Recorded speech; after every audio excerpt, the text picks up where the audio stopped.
Welcome to the Gold Bizon Camo Guide in Modern Warfare. If you're struggling with this gun, I have all the tips and tricks you need to know on how to fast and efficiently complete the Gold Mastery Challenge.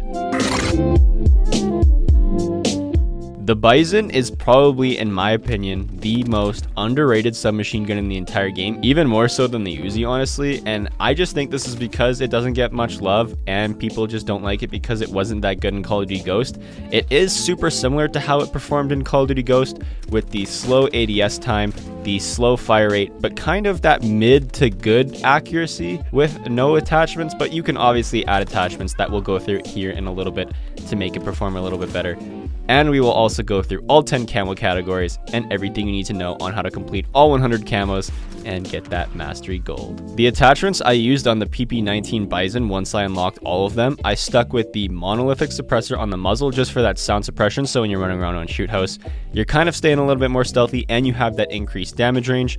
For the barrel, I have the 8.7 inch steel barrel. This increases your damage range, so it's pretty good. There's not a lot of con trade-offs that I think are that damaging towards the gun and its performance, so I just use the muzzle and the barrel put together to make it a little bit stronger of a gun at longer ranges. At close ranges, you'll be melting people regardless. This is just to help you with long shots. For ammunition, I have the 84 round Helix mag. Honestly, just more ammo in the clip makes it really easy, so you don't have to reload as much, so you can get into a lot of gunfights without having to worry about your ammo count in your magazine. For my stock, I have the no stock. This just makes it so ADS times are faster and you can just move faster in general. You're already using an SMG and now you're moving faster and aiming faster, which kind of remedies some of the problems the Bizon has to begin with. And then for my perk, I have fully loaded. And if you want to use the same attachments that I use before you unlock them, because you kind of unlock them in mid-gun progression, use the lesser counterparts, so like the lightweight suppressor, and then I think the barrel you do get pretty early in the game. For the stock, I wouldn't run a stock and I would just run a rear grip and the ammunition and the perk. You can just switch that out for whatever you want. And personally, I don't think this gun needs an optic with it. You can use a reflex optic or even like a 3x optic if you really want to. If you're playing those close quarters game modes like headquarters or domination, or if you're just playing on shoot house 24/7, I personally don't think you'll need an optic because the iron sights are really good and I don't think you'll have a problem with it at all. Here are my recommendations for the best maps and game modes to play. The reason I recommend these is because you're going to be close quarters for most of the time. So with the Bizon, it excels at close quarters, obviously because it's a submachine gun. When you're in hardcore, and if you know how spawns and specific rotations work in game modes while playing against good players, you can be dropping 40 to 50 gun kills per game with an added kill streak kills on that to make it 70 or 80 kills per game, depending on how good your streaks are. But the Bizon will shred at close range in all specific game modes that I recommend. Going into how to complete the camos now, there's 10 categories with 10 camos in each category for a total of 100. Each category does have its own set of challenges, which we will fly through really fast today because the SMGs don't require that much thought into how to fast and efficiently complete each category, but I'll give my best tips and tricks so those who struggle with this gun or just struggle with some of these categories in the first place can easily finish them. Starting us off, we got spray paint, which is 500 kills, really easy. As long as you're getting kills, you'll be getting this done pretty fast. You will complete spray paint hopefully before you unlock stripes and reptile. At least that's how it went for me.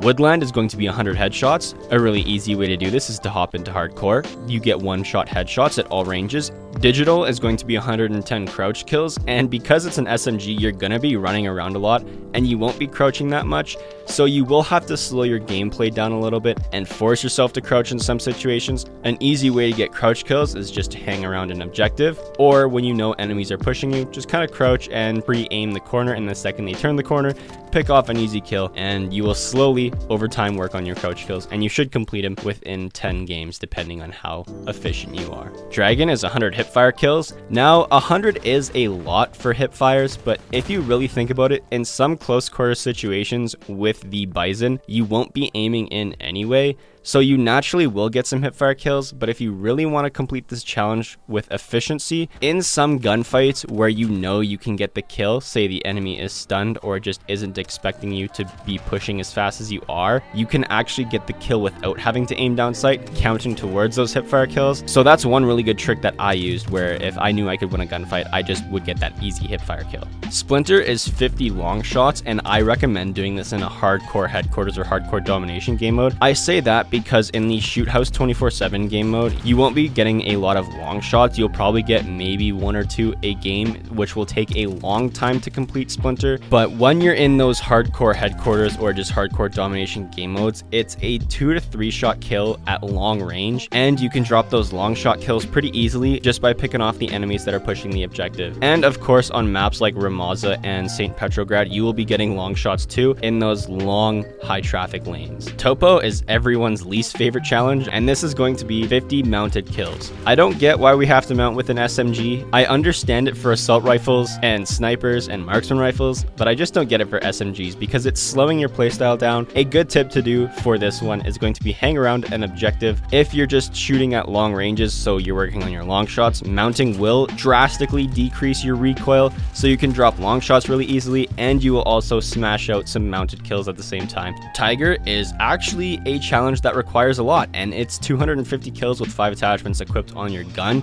The only reason I say this requires a lot is because this late in your gun progression, you will already maybe be super close to being done spray paint, and 250 kills to add on to that with 5 attachments is going to be increasing the grind a little bit more. Best way to do this, work on any other category you haven't completed yet, and just make sure you have 5 attachments equipped, and you will eventually complete this over time. Stripes is 40 kills shortly after reloading. Best way to do this is switch out any of your perks for sleight of hand. Every time you reload, you have 3 to 5 seconds to get a kill, and each kill you get within that time, you will get 1 kill shortly after reloading. Reptile is pretty much the exact same as Tiger, except this time it is with no attachments, and it's only 75 kills. So the exact same tip, just work on other categories with no attachments equipped, and you will complete Reptile and every other category to fastly move through the gun progression. The last category is skulls, and this is 3 kills without dying 25 times. Really straightforward. Get 3 kills in a life without dying, and you get 1 towards the 25. Once you've completed all 10 categories, you will unlock that gold camo. To complete platinum, you need to complete all SMGs, and then if you want Damascus, you gotta complete every other gun in the game. Speaking of Damascus, I'm gonna plug my Damascus camo playlist, which is gonna be in the description. It has every gun that I have gold, and eventually we'll have the full Damascus guide once I upload that in probably 2 weeks, because I only have 5 guns left to unlock before I have Damascus. Thank God. Yeah, that's pretty much all I wanted to say. Check the description for some epic surprises, and yeah, I'll see ya if there is one in the next time. Peace.